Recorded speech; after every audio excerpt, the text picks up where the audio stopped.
Hello students, तो आज हम पढ़ने जा रहे हैं कॉन्टिन्यूड फ्रैक्शन। आपका स्वागत है मेरे चैनल पे। एंड आज हम पढ़ेंगे कॉन्टिन्यूड फ्रैक्शन का ये क्वेश्चन, और ये थर्ड पार्ट वीडियो है। एंड ये क्वेश्चन जो है बहुत ही ज्यादा मजेदार क्वेश्चन है। मैं बताऊंगा इसका एक एक लॉजिक बताऊंगा मैं आपको कि ये कैसे हुआ क्वेश्चन, ठीक है ना। मैं आपको रट्टा बिल्कुल भी नहीं लगवाऊंगा। तो स्टार्ट करते हैं क्वेश्चन बिना टाइम गवाए। ज्यादा लंबी नहीं करनी है हमें वीडियो को, ठीक है ना। अब यहाँ पर क्या लिखा है क्वेश्चन में, सोल्व इन पॉजिटिव इंटीजर्स। उन्होंने कहा सोल्व करो इसे, पॉजिटिव इंटीजर होंगे, ठीक है ना। इसमें सारे एक्स वाई जेड और टी ये पॉजिटिव इंटीजर्स हैं। With T is greater than 1, इनकी आंसर हमें पॉजिटिव इंटीजर में देनी है। और टी इसमें क्या है, ग्रेटर देन 1 है, 1 से बड़ा है। द इक्वेशन, अब यहाँ पर देखो ये इक्वेशन ये रही हमारे पास। तो इससे हमने एक्स वाई जेड और टी की वैल्यू निकालनी है। हमें गिवन ये कुछ है, ठीक है ना। अब यहाँ पर देखो एक चीज हमें उन्होंने टी ग्रेटर देन 1 दी है, तो इसका कोई ना कोई यूज तो होगा ना। टी ग्रेटर देन 1 वैसे तो दे दिया, ठीक है ना। अब यहाँ पर देखो, यहाँ पर अगर हमें ये वाली चीज एक अलग वो मिल जाए, मतलब यहाँ पर ये वाली चीज इंटीजर मिल जाए, ये फ्रैक्शनल पार्ट फंक्शन आपने पढ़ा ही होगा। जैसे एक होती है हमारी यहाँ पर ग्रेटेस्ट इंटीजर और एक होता है फ्रैक्शनल पार्ट फंक्शन। ये हमें 11th में पढ़ा देती हैं। अगर वो मिल जाए तो हम ये क्वेश्चन सोल्व कर सकते हैं बड़ी इजीली, ठीक है ना। अब यहाँ पर देखो टी ग्रेटर देन 1 दिया है, तो क्या पता इससे हो जाए। टी ग्रेटर देन 1 होगा तो 1/t क्या हो जाएगा, मुझे बताओ। 1/t लेस देन 1 हो जाएगा। सिंपल सी बात है। टी अगर 1 से बड़ा है तो 1/1 से बड़ा कोई नंबर तो ये हो जाएगा 1/t क्या हो जाएगा, लेस देन 1। और उसमें अगर हम z प्लस करेंगे, अब उसमें z हमें पॉजिटिव इंटीजर दिया हुआ है, ठीक है ना। पॉजिटिव भी है इंटीजर भी है, तो फिर ये 1 से बड़ा हो जाएगा। अब 1/1 से बड़ी चीज तो ये पूरी की पूरी क्या हो जाएगी, ये 1 से स्मॉलर हो जाएगी चीज। फिर से ये 1 से छोटी हो गई है अब चीज। अब फिर हमने y ऐड कर दिया। अब देखो, अब हमने y ऐड किया, y भी पॉजिटिव इंटीजर है। y के साथ अब हम ऐसी चीज जोड़ रहे हैं जो 1 से कम है, तो ये पूरी ओवरऑल मिला के क्या हो जाएगी, 1 से बड़ी हो जाएगी। अब फिर हमने इसका वो करवा दिया, मतलब 1/, ले लिया, ठीक है ना। उसका 1/, है एक क्वांटिटी है जो 1 से बड़ी है, और उसका 1/, कर दिया हमने। 1/, एक क्वांटिटी 1 से बड़ी, तो ये फिर से 1 से लेस देन हो जाएगी, ठीक है ना। तो ये पूरी क्वांटिटी हमें क्या मिल गई, टी ग्रेटर देन 1 से हमें ये पूरी क्वांटिटी क्या मिल गई है, लेस देन 1, ठीक है ना। अभी यहाँ पर एक चीज यूज होगी, जैसे यहाँ पर फ्रैक्शनल पार्ट फंक्शन, ठीक है ना, और ग्रेटेस्ट इंटीजर फंक्शन, वो मैं आपको करवा देता हूँ, ठीक है ना। ग्रेटेस्ट इंटीजर और फ्रैक्शनल पार्ट फंक्शन लगाने की जरूरत नहीं है। अब यहाँ पर देखो ग्रेटेस्ट इंटीजर क्या होता है। ग्रेटेस्ट इंटीजर, ये ग्रेटेस्ट इंटीजर है। ग्रेटेस्ट इंटीजर आपने किसी नंबर का फाइंड करना है। यहाँ पर देखो 6.1 का क्या होगा, ग्रेटेस्ट इंटीजर 6 हो जाएगा, है ना। और फ्रैक्शनल पार्ट फंक्शन, ये ग्रेटेस्ट इंटीजर का ये साइन होता है। और फ्रैक्शनल पार्ट फंक्शन क्या होता है, फ्रैक्शनल पार्ट लगा देते हैं। फ्रैक्शनल पार्ट ऐसे करली ब्रैकेट से होता है, ठीक है ना। अब यहाँ पर अगर इसमें कुछ डालोगे 6.1, तो वो आपको क्या दे देगा, 0.1 अगला हिस्सा दे देगा, टुकड़ा जो ओवरऑल बचे हुए हैं, ठीक है ना। इंटीजर निकाल लेगा, और उसके आगे जो एक्स्ट्रा बचा है थोड़ा सा वो दे देगा अपने को, मतलब उसमें से इंटीजर जो है माइनस कर देगा सबसे बड़ा इंटीजर 6, ठीक है ना। अब यहाँ पर आपको ग्रेटेस्ट इंटीजर क्यों रखा इसका नाम, क्योंकि इसमें ग्रेटेस्ट इंटीजर उठाएगा। अब यहाँ पर देखो 6.1 है। अब 6.1 में 7 तो है ही नहीं, है ना।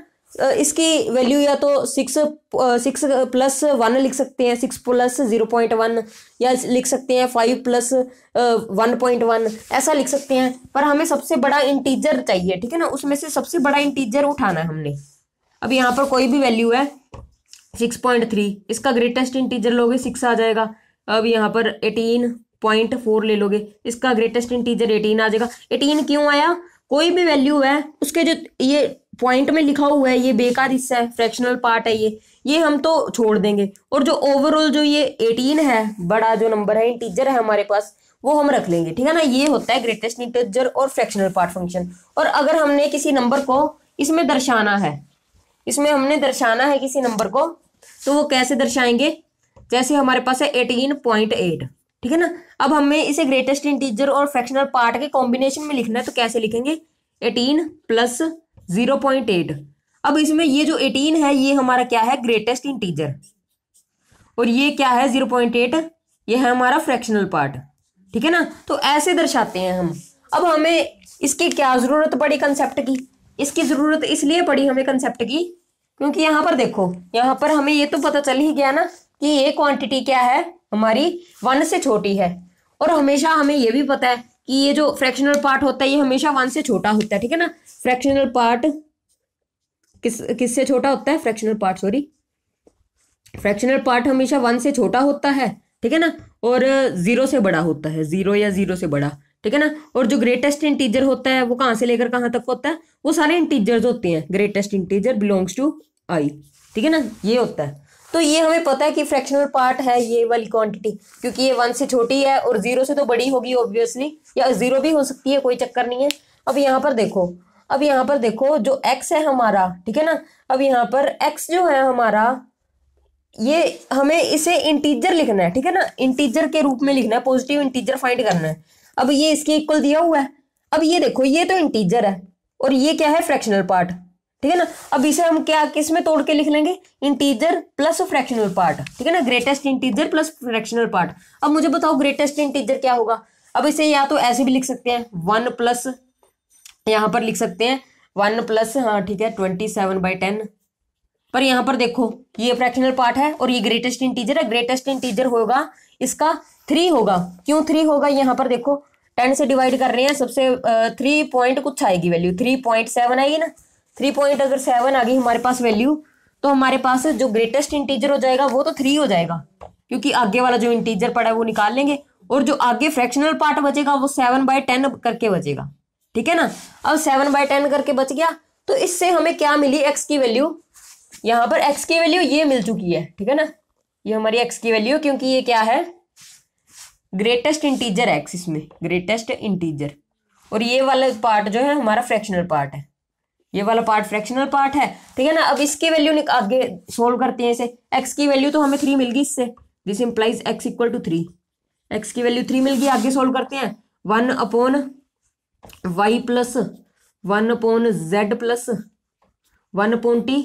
अब यहाँ पर देखो इसे हम लिख लेंगे 7/10, ठीक है ना, 7/10 लिखेंगे।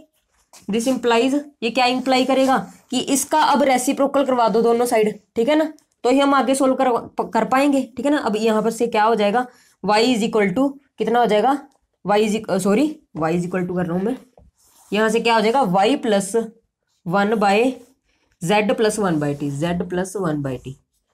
अब यहाँ पर देखो इसकी वैल्यू आ गई 10/7, ठीक है ना, क्योंकि इसका रेसिप्रोकल करवा दिया, 10/7 आ गई इसकी वैल्यू। अब मुझे बताओ इसमें ये t ग्रेटर देन 1 है, हमने पहले ही निकाल लिया कि ये वाली जो वैल्यू होगी ये लेस देन 1 होगी, निकाला हुआ है ना हमने, क्योंकि ये फ्रैक्शनल पार्ट बन गया। अब हमारे पास ये है हमारा ग्रेटेस्ट इंटीजर और ये है हमारा फ्रैक्शनल पार्ट, सिंपल सी बात है। तो इसे भी तोड़कर लिख लेते हैं, 7 के टेबल पे पहले तो एक बार चला जाएगा ये, तो 1 आ जाएगी वैल्यू, 7 से डिवाइड कर देंगे, इसे लिख लेंगे 7/7 प्लस 3/7, ठीक है ना, ऐसे लिखेंगे, और यहाँ पर 3/7 आ जाएगा।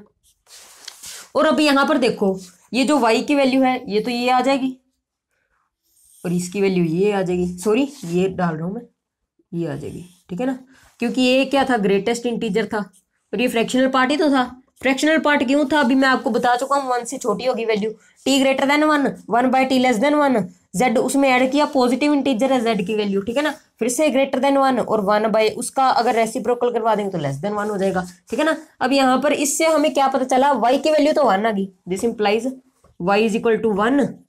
अब y की वैल्यू 1 आ चुकी है, अब ये आगे फर्दर सोल्व करेंगे, ठीक है ना, 1/z plus 1/t is equal to, यहाँ पर क्या हो गया, 1 प्लस 3/7, ठीक है ना, 3/7। अब इसका फिर से रेसिप्रोकल करवाएंगे, this implies z plus 1/t is equal to 7/3।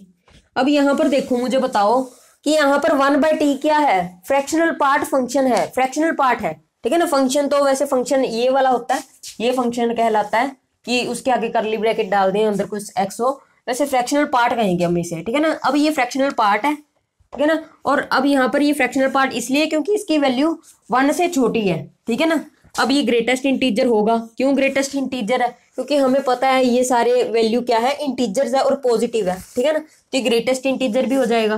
तो अब यहाँ पर इसे तोड़कर लिख लेंगे, 7/3 ये 2 बार जाएगा, 2 प्लस और यहाँ पर 1/3 बच जाएगा, ठीक है ना। सिंपल सी बात है। 6 + 1 लिख लेंगे, 6 + 1/3 और 3 2 × 6 और 2 आ जाएगा और ऐसे आ जाएगा। ये इसकी वैल्यू ये होगी, इसकी वैल्यू ये होगी। अब तक आपको याद भी हो गया होगा शायद। ये हो जाएगा हमारा ग्रेटेस्ट इंटीजर, ये था हमारा फ्रैक्शनल पार्ट, ठीक है ना। तो दिस इंप्लाइज z की वैल्यू आ गई हमारी 2, z = 2, ठीक है ना। अब आगे फर्दर सोल्व करते हैं 1/t की वैल्यू, है ना। अब आगे क्या है 1/t = कितना आ गया हमारे पास, सॉरी 1/3 आ गया। ओके, अब यहां से मुझे बताओ कौन देखकर नहीं बताएगा इसे, सीधा ही बता देगा कंपैरिजन से t = 3, या सीधा आप ऐसे भी कर सकते हो, दोनों तरफ रेसिप्रोकल करवा दो, t = 3 आ गया। अब यहाँ पर देखो चारों की वैल्यू आ गई, z = 2, t = 3 and y = 1, x = 3, ठीक है ना। अब यहाँ पर वैल्यू लिख देंगे आंसर में। बिल्कुल सिंपल सा क्वेश्चन था, कुछ भी नहीं था इस क्वेश्चन में, ठीक है ना। x = 3, है ना, x = 3 comma sorry y = 1, y = 1 comma z = 2, z = 2 comma t = 3, ठीक है ना। कोई भी क्वेश्चन हो आप खुद पहले उसे करके देखा करो, फिर आपका जो है ब्रेन डेवलप होता है उससे, ठीक है ना। खुद नहीं करोगे तो उतना जो ब्रेन है उसकी क्षमता जो है नहीं बढ़ेगी, ठीक है ना। तो यही था आज के हमारे कॉन्टिन्यूड फ्रैक्शंस के इस क्वेश्चन में। तो ये बिल्कुल सिंपल था, इसमें आपको ये लॉजिक जो है आना चाहिए, ग्रेटेस्ट इंटीजर क्या होता है, फ्रैक्शनल पार्ट क्या होता है, ये सबसे बड़ा इंटीजर जो है उठा लेता है, ठीक है ना, सबसे बड़ा इंटीजर जो होता है। तो आज के वीडियो में बस इतना ही, एंड ये टॉपिक जो है BSc के लिए था। एंड थैंक यू, आप इसे नोट कर लो।